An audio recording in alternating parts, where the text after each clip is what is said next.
And here's also why India is standing firm and not bending to Trump's tariff tantrums. By its own admission, the US is profiting from the Ukraine war, and the hypocrisy is staggering.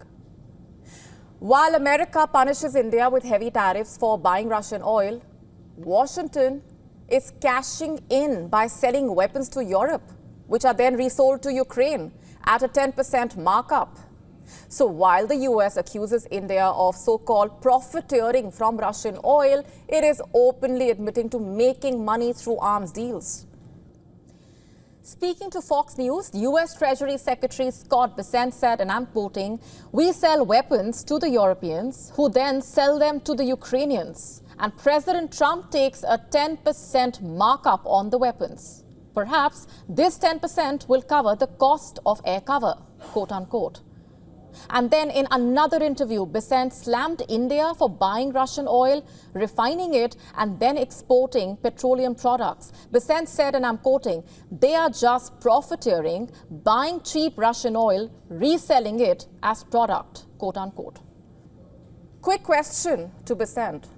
Are you not doing the very same thing that you're trying to accuse India of doing? Or does America only see what it wants to see? Or worse, does America really believe it has some preordained right to do what it doesn't allow others to do? You see, Bessent claims that Indian refiners made $16 billion in excess profits, which benefited some of the richest families in India, quote unquote. That's the claim. America has even floated secondary tariffs against India, remember. But not on China, even though Beijing is a major Russian energy buyer. Why this differential treatment, you ask? The simple answer, one word: hypocrisy. According to Bessent, the Trump administration views China differently because it was a Russian customer. Long before the Ukraine war started, that's what they want you to believe. But the truth really is, Trump wants to give China an easier ride, to allow broader trade talks on China's rare earth minerals and also to avoid disrupting imports ahead of the Christmas season. But coming back to the United States, Bessent made these comments to try and justify the Trump administration's hefty 50% tariffs on Indian goods, supposedly as punishment for buying Russian oil. But Washington cannot hide the sheer hypocrisy here, the utter absurdity of its own arguments. As the Indian government has repeatedly pointed out, the European Union imports more from Russia than India, even today, despite stopping trade with Russia since the Ukraine war started in 2022. Yet, the EU and China have faced no such punishment from the United States. So, if the goal was to try and crush Russia's earnings so it cannot fund the war, exempting major customers and targeting a strategic ally like India seems to make no sense. And if, according to the US, India is indeed guilty of what it says, profiteering from the war, then isn't the Trump administration in no position to lecture India if it itself is making money from the Ukraine war? Remember, Trump himself boasted during his re-election campaign that he could end the war in 24 hours. So here's a reminder to the United States. The world remembers. The path to peace in Ukraine passes through Washington. But then the bigger story is also about how Europe and the US remain deeply tied to this energy trade.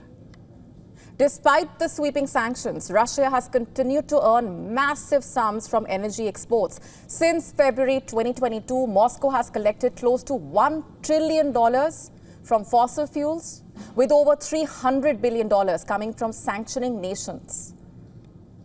The EU alone paid $242 billion, making it Russia's single largest energy customer.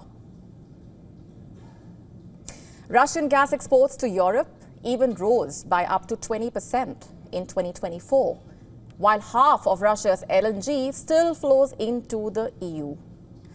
India, by contrast, accounts for 13% of Russia's fossil fuel revenues, less than Europe's 23%. And the bigger winners have been American and European companies, by the way. US LNG now covers nearly half of Europe's imports, with Brussels signing a $750 billion deal to secure gas supplies. $750 billion. American oil majors like ExxonMobil and Chevron saw profits jump 125% post the war as the prices spiked.